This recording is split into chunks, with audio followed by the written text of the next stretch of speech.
Alors Marina, comment on fait en cette période de fête pour ouvrir les huîtres? Alors déjà, très important, il faut s'équiper d'un gant. Soit un gant anti-coupure de cuisine, soit un gant de bricolage, ça marche très très bien aussi. Vous prenez votre huître, vous prenez un couteau à huître, donc là il n'y a pas de garde. Ce qui est très important, c'est pas tenir le couteau comme ça, sinon vous avez 5 cm de lame qui potentiellement peut rentrer dans votre main si vous ripez. Donc vous allez prendre le couteau par la lame, faut pas s'inquiéter, ça ne coupe pas. Vous prenez votre huître, donc la partie creuse dans votre main, vers le bas, la charnière, donc le bout pointu vers votre poignet, donc ça c'est pour les droitiers. Et vous prenez ensuite les 2/3 de l'huître en partant de la charnière. Donc hop, 2/3 c'est à peu près ici. Ici il y a un point de faiblesse.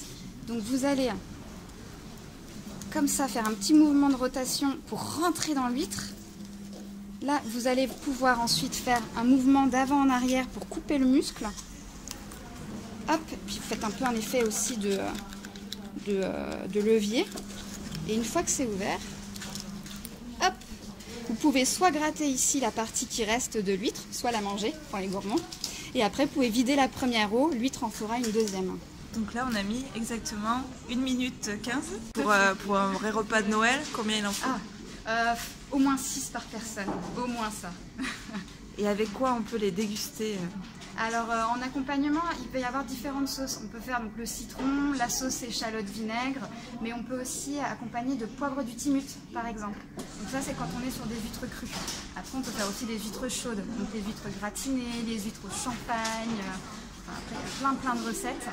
Et ce qui concerne la boisson, on peut les accompagner aussi bien avec du vin blanc, donc plutôt fruité. Mais on peut aussi les accompagner avec de la bière. Certaines bières se marient bien. Avec des spiritueux aussi, ça marche bien. Et on peut aussi avoir certains vins rouges légers. Étonnamment, ça ne dénote absolument pas.